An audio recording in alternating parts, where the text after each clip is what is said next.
tip for today is talking about paint disposal.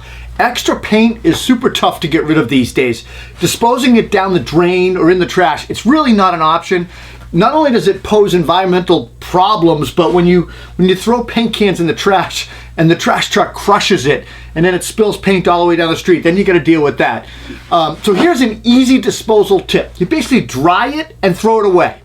Paint can be disposed of if you put it in the trash dry.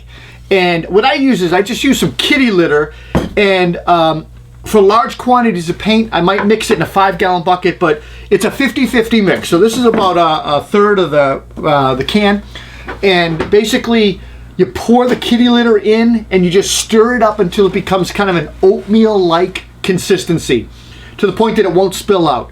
Basically from that point you allow that to dry for about an hour. And it will dry, it'll harden up like cement. Once dry, you can throw it in the trash.